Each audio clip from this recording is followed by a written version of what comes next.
তোমরা কারা কারা আমার মতো ফালুদা খেতে পছন্দ করো আমাকে অবশ্যই জানাবা। আসসালামু আলাইকুম সবাইকে, সবাই কেমন আছেন? আশা করি সবাই ভালো আছেন। আমিও আপনাদের আলহামদুলিল্লাহ ভালোই আছি। সেদিন আমার খুব বেশি ফালুদা খাওয়ার ক্রেভিং হচ্ছিল। পরে আমি রান্নাঘরে গিয়ে দেখলাম অ্যাক্টিভ মিক্স ফালুদার প্যাকেট আছে, ভাবলাম ঘরেই বানিয়ে ফেলি যেহেতু আছে, আর পাশাপাশি তোমাদের সাথে একটু করে শেয়ার করি।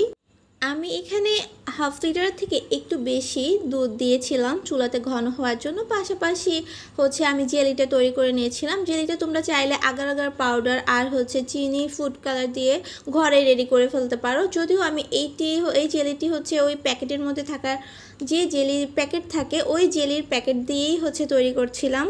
প্রথমে কিন্তু আমি অরেঞ্জ কালার যে জেলিটি তৈরি করেছি ওইটা বসিয়ে দিয়েছি।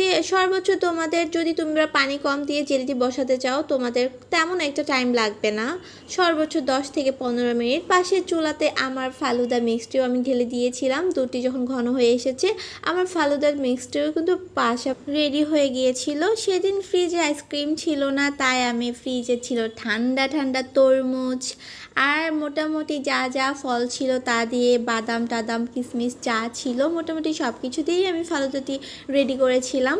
কিন্তু আফসোসের বিষয় আমি যখন ফালুদার লেয়ারগুলো দিচ্ছিলাম গ্লাসের মধ্যে তখন আমি ক্যামেরা অন করতে ভুলে গিয়েছিলাম, কিন্তু আমি ভাবছিলাম ভিডিও হচ্ছিল তাই তোমাদের সাথে ফুল লেয়ারটা শেয়ার করতে পারিনি।